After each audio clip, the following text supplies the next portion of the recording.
Everyone's favorite flesh eaters are back, and LucasArts and Konami's cult favorite Zombies Ate My Neighbors, released back in 1993 for the Super NES and Sega Genesis. Let's take a look.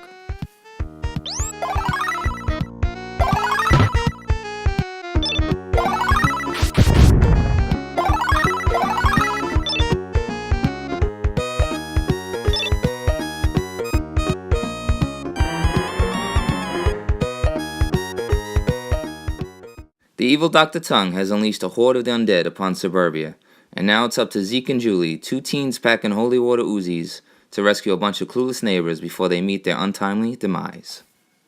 But it's not only the Walking Dead our courageous duo must blast their way through. A motley crew of other monsters, including killer dolls, chainsaw maniacs, overgrown plants, aliens, giant ants, mummies, werewolves, and vampires, have tagged along and are out for neighbors' blood.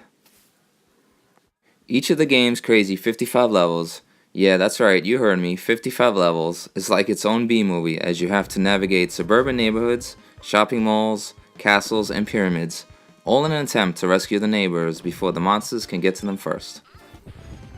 Along the way, you'll pick up a slew of unlikely weapons and power-ups, like soda cans, dishes, silverware, bazookas, weed whackers, and much, much more. And each one of them is more effective against different kind of enemies, so you'll have to experiment and find all the monsters' weaknesses. You'll also be able to use bazookas to blow up walls and doors in order to create shortcuts to access to different trapped neighbors and to also find hidden items and power-ups that are hidden throughout the game's levels. Your crusade against Dr. Tongue and his monster cronies will come to a horrible end if you lose all your lives or if the monsters manage to kill all the neighbors before you can rescue them. But take my advice, in general monsters can't kill neighbors unless you're on the same screen with them. So if you see a neighbor, make sure you rescue them quickly. You begin the game with 10 neighbors, however, if one of them gets killed that will bring you down to 9, and so on and so forth. However, don't fret, as bonus neighbors can be earned by scoring points, but it's always in your best interest to keep as many of them alive as possible, because if the monsters kill them all, it's game over. You'll also be able to access some bonus levels in order to stock up on some ammo and items, by finding hidden question marks that are in some of the game stages. And believe me, with 55 levels, you're gonna need it.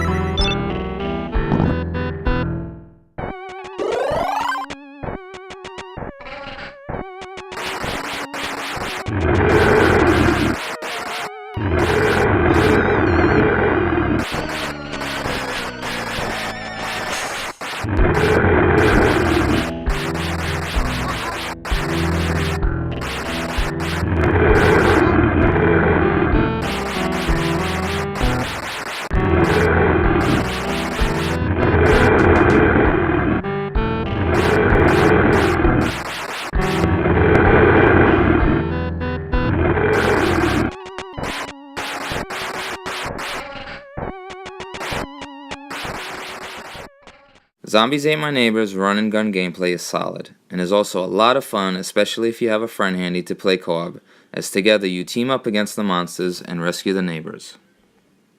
The game's humor and love for the B-movies that inspired it is obvious from the level designs and clever names given to many of the game's stages, and it seems all kind of genres are given their due in many humorous ways. And with 55 levels of the game to contend with, you'll be happy to know that there is a password system in place, if you have to resume your progress at a later time. My only real gripe with Zombies Ate My Neighbors is that it can be difficult to swap through weapons when dealing with monsters with different weaknesses. Your best bet is to try to remember the weapon and item order so you can switch between them quickly enough. However, with so many of them, this can still be a challenge, and at times you'll find yourself running away or taking damage while looking for your water pistol or weed whacker. Graphically, Zombies Ate My Neighbors is as colorful as its personality, with well-designed and animated sprites. The level design is also varied and fun, and the game never seems to slow down, even with a lot of action on screen. Likewise, the game's musical score is also fantastic and complements the game's horror-inspired goofiness perfectly. The same can be said for the sound effects, which are also top-notch. Zombies Ate My Neighbors has earned its cult status over the years and stands as one of the most remarkable and fun games from the 16-bit era. It's a great game to pick up and play for a few levels, or to bunker down and grind your way through all 55. So grab a buddy, turn down the lights, and rescue those idiot neighbors. They're counting on you.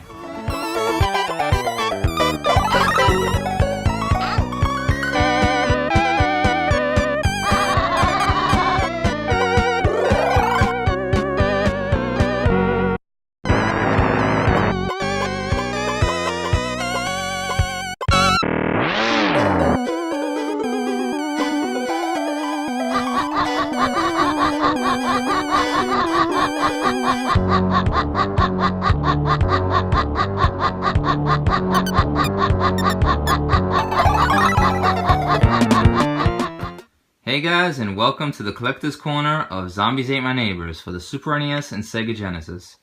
This game is such a great homage to all those wonderful B-movie classics of the horror and sci-fi genre. And it's also a terrific run-and-gun game that you can play couch co-op with a friend. Now, I remember getting this game as a kid, and this is a real cult favorite. I love this game as a kid. And here's the Super Nintendo box. This is the same box. This is my original that I bought when I was younger. Still have it. Box still looks great. Cover art is definitely inspired by those old 1950s horror movies. They were definitely going for this style, and they really captured it with this game. As you can see, 55 undeadly levels. Yes, this game does have 55 levels. As you see, the box, the back of the box, very nice. And of course we have the cartridge. I've always loved the design of the Super Nintendo carts. Same cover art as the box. And we also have the manual with a zombie busting out on the back. That's a nice touch. This game has a lot of humor, a lot of personality, and that's just one example. And if we look in the back, if I could get to it, they even named some of the enemies, which is funny. Stanley Decker, the Chainsaw Maniac. Vlad Belmont, the Vampire, obviously an homage to Castlevania. Nice color manuals. Remember manuals? Yeah, right. Now, I grew up playing the SNES version of Zombies Ate My Neighbors, but it also came out on the Sega Genesis. And this is a terrific version of this game. The only thing I would say is the audio doesn't have the same punch as the SNES version does. And it's missing some sound samples, but otherwise this is basically the same exact game. Also, you'll see there's a black border on the side, which has the life bar and weapons and also the radar.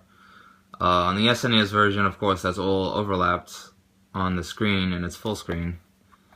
But otherwise, like I said, you can't go wrong with any version of this game. They're both terrific. And of course, the Sega Genesis version comes in this nice plastic case, like most Sega Genesis games did. And finally, I got a treat for you guys. Zombies Ate My Neighbors also made the cover of one of my all-time favorite video game mags, Game Fan. And in their typical fashion, they did a beautiful 2-page spread when they previewed the game. Plenty of screenshots. As you can see, beautiful layout. They even have an entire map of the castle. I think that's Dr. Tongue's castle. I used to love getting these Game Fan magazines. Nothing got you more excited for a game than getting a new issue of Game Fan. Alright guys, thanks for watching. Make sure you subscribe to Tomahawk TV for the ultimate in video games and cult movies. See you next time.